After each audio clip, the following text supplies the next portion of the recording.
আসসালামু আলাইকুম রহমতুল্লাহ। আশা করি ভালো আছেন, সুস্থ আছেন। আমরা আজকের এই ভিডিওতে নতুন আরো একটা রুব্রিক্স এর ব্যাখ্যা আলোচনা করছি।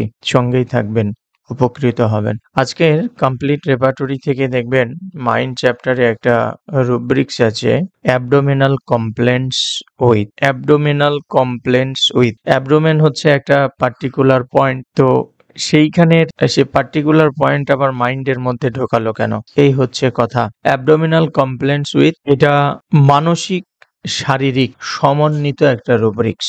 অ্যাবডোমিনাল কমপ্লেন্টস উইথ, এটা হচ্ছে মানসিক এবং শারীরিক সমন্বিত একটা রুব্রিক্স। তাহলে এই দুটোর মধ্যে কি বোঝানো হয়েছে? সোজা কথায় যদি বলি, রোগীর মানসিক উপসর্গ বা আচরণগত যে লক্ষণ বা বৈশিষ্ট্যগুলো আছে, যা দেখা যায় পেটের সমস্যার সাথে, পেটের সমস্যার সঙ্গে।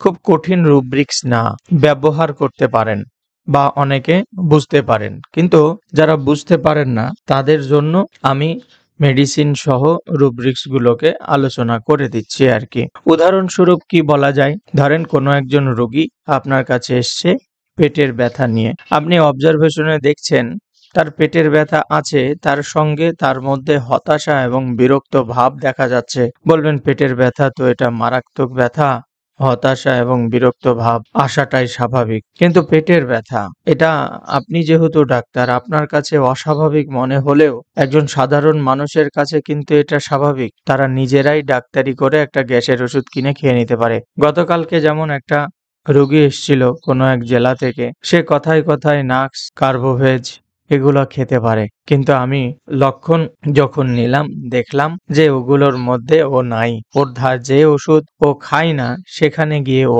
আছে, এভাবে খায়। এরপরে ধরেন গ্যাস্ট্রিক বা ডায়রিয়ার সময় কাঁদতেছে, অস্থিরতা কাজ করতেছে। বলবেন ডায়রিয়া হলে অস্থিরতাটাই স্বাভাবিক, কিন্তু কান্না করাটা, ডায়রিয়া হচ্ছে, পায়খানা হয়ে যাচ্ছে, তুমি স্যালাইন খাও, হোমিওপ্যাথি, আর্সেনিক, ভেরেট্রাম, চায়না, আরো কত ওষুধ আছে সেগুলো খাও, বা অ্যালোপ্যাথিতে গিয়ে এসএমসির ওর স্যালাইন খাও। ওর স্যালাইন অ্যালোপ্যাথি হোমিওপ্যাথি না, সবার কাছে থাকাটাই জরুরি। এরপরে ধরেন পেটের কোনো অসুখ থাকলেই স্যাডনেস, ডিপ্রেশন শুরু হয়ে যায় পেটের কোনো অসুখের সাথে। যেমন এই যে আইবিএস, অনেকেই বলে আইবিএস মস্ত বড় একটা রোগ। ভুয়া কথা, আমি বলছি ভুয়া কথা। এখন আপনারা সকলেই যেহেতু আজকে আমার এই কথাটা শুনছেন, তাই বলবেন ডাক্তার সাদি হয়তো ভুয়া। আমাকে ভুয়া ধ্বনি দেন, গালি দেন, যাই দেন, আসলে এগুলা শুনতে শুনতে এখন চামড়া মোটা হয়ে গেছে, আর এগুলা কাজে আসে না। কারণ দেখি তারাই গালি দেয় যারা একমাত্র অযোগ্য ব্যক্তি, পারে না, ল্যাংড়া, লুলা, ধ্বজভঙ্গ ব্যক্তি, তারাই গালি দেয়, সমালোচনা করে। আমি পরিশ্রমী, আমার সমালোচনা হবে, আর এই সমালোচনাটাই হচ্ছে আমার প্রাপ্য, যেন যে আমি সোজা পথে আছি। তো এই যে আইবিএস, ডাক্তার লিখে দিল আইবিএস, আসলে আইবিএস বলে আমরা রোগীদের কাছ থেকে টাকা খসাই। এটা চূড়ান্ত সত্য কথা। নিজেরও কিন্তু আইবিএস এর সমস্যা আছে, ওষুধ খাই না। আছে না কন, অবাস্তব কিছু বলতেছি না কিন্তু। তাহলে পেটের অসুখের সাথে মানসিক অবসাদ, জ্বলন্ত একটা উদাহরণ দিলাম কি, আইবিএস। এবং আইবিএস কে কি বললাম, এটা কোনো রোগী না, এটা একটা মানসিক সমস্যা। আচ্ছা, এখন এই যে উদাহরণগুলা দিলাম, 3টা উদাহরণ দিলাম, এর সঙ্গে তাহলে ঔষধের যদি কিছু উদাহরণ দিই, তাহলে বলি, যেমন ডায়রিয়ার সঙ্গে কি বলেছিলাম, অস্থিরতা, কান্নাকাটি করা, তাই তো। আমাদের চায়না বলে যে ওষুধটা আছে, দেখবেন এই যে রুব্রিক্স, এই রুব্রিক্স এর আন্ডারে প্রায় 164 খানা ওষুধ দেওয়া আছে। তার মধ্যে ফার্স্ট গ্রেডে কিছু ওষুধ দেওয়া আছে, সেকেন্ড গ্রেডে আছে। এর মধ্যে সেকেন্ড গ্রেডে কিন্তু চায়নার অবস্থান আছে। চায়নাতে কি পাবেন? চায়নাতে আছে ডায়রিয়ার সঙ্গে অতিরিক্ত দুর্বলতা এবং হতাশা। চায়নার মধ্যে একদম স্পেসিফিক ভাবে যদি আপনারা খেয়াল করেন, তাহলে ডায়রিয়ার সঙ্গে অতিরিক্ত দুর্বলতা বা হতাশা বোধ পাবেন। আচ্ছা, ইগনেশিয়া বলে একটা ওষুধ আছে, এই রুব্রিক্স এর আন্ডারেও ইগনেশিয়াকে দেওয়া আছে। ইগনেশিয়া কি, সারাদিন মানসিক চাপের মধ্যে থাকে, সেটা যে কোনো কিছুই হোক না কেন। আপনার অপারেশন হবে, অহেতুক দুশ্চিন্তা শুরু করেছেন, আমার জ্ঞান ফিরবে তো, এই টেনশনে সারা রাত ঘুম হচ্ছে না। আপনার একটা অপারেশন করতে বলা হয়েছে, আমার ওখান থেকে ক্যান্সার হবে না তো, মানে পজিটিভ কোনো কিছু আসছে না। ইগনেশিয়ার মধ্যেও পজিটিভ কোনো কিছু আসে না। যদিও এরা দেখতে সুন্দর, এদের কথাবার্তা সুন্দর হতে পারে, কিন্তু মনের ভিতরটা অত্যন্ত জটিলতা থেকে জটিলতায় পরিপূর্ণ।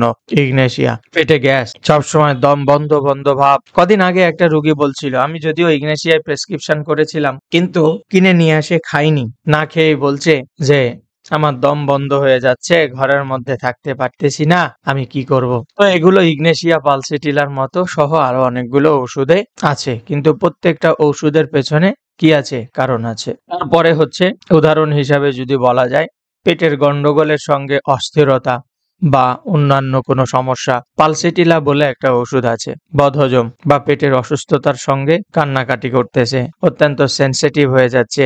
পালসিটিলা মানে সেনসিটিভ, ট্রিং করে লেগে যায়। একটু তৈলাক্ত খাবার খেলে পেট গোপালের মতন হয়ে যাচ্ছে। লাইকোপোডিয়া, এম ভট্টাচার্যের বইতে দেখবেন, ওই ক্রনিক পীড়ার বইতে বহুত আগে পড়ছিলাম, আজ থেকে 7-8 বছর আগে, লিখা আছে পেটের গন্ডগোল ছাড়া লাইকোপোডিয়াম প্রেসক্রিপশন করতে নেই। আমার মতো এভাবে না বললেও এই জিনিসই বোঝানো আছে। দেখবেন ওই আমি নাম বলে দিয়েছি যেহেতু, ও বই খুলে দেখে নেবেন। পেটের গন্ডগোলের সঙ্গে যে কোনো সমস্যা, মানে উনি বোঝাতে চেয়েছে লাইকো মানে পেটের গন্ডগোল থাকতে হবে, হজমের গন্ডগোল, গ্যাসের সঙ্গে মানসিক হীনমন্যতা, গ্যাসের সঙ্গে পেটের অস্বস্তিকর অবস্থার জন্য আত্মবিশ্বাসহীনতা, এগুলো হলো লাইকোপোডিয়ামের বড় চিত্র। বলবেন এছাড়াও তো আরো বাইরে আছে, সে শীতকাতর, হ্যাঁ মিষ্টি খায়, গরম ভাই আছে, এখানে তো আর গোটা মেডিসিন পড়াইতে আসি নাই না। যতটুকু বলছি দেখেন যে ওগুলা টপ অফ দ্য পয়েন্ট কিনা। আপনার ম্যাথমেটিক্যাল জানা থাকলে, বোঝা থাকলে আপনি বুঝতেই পারতেছেন আমি কোন পয়েন্টগুলোকে উল্লেখ করতেছি এক একটা মেডিসিনের সঙ্গে। আমরা নাক্সের কথা বলছিলাম একটা রোগীর উপমা দিয়ে। সে নাক্সকেও যদি বলি, আমরা সবাই জানি অ্যালোপ্যাথিতে যেমন ইসোপ্রাজল, রেবিপ্রাজল সহ আরো ওষুধগুলো আছে। আমাদের গ্যাসের বস হচ্ছে নাক্স ভূমিকা এবং কার্বোভেজ। আমরা হর হামেশায় নাক্স ভূমিকাকে খাই। গ্যাস্ট্রিক, কোষ্ঠকাঠিন্য, অতিরিক্ত মেজাজ হয়ে যাচ্ছে, একটুতেই ইরিটেবল হয়ে যাচ্ছে, উত্তেজিত হয়ে যাচ্ছে, মেজাজ খিটখিটে হয়ে যাচ্ছে, আমরা কি করছি? আমরা নাক্স ভূমিকা চিন্তা করছি। এরা রাতে ঘুমায় না, এরা মানসিক পরিশ্রমের থেকে, শারীরিক পরিশ্রমের থেকে মানসিক পরিশ্রম বেশি করে।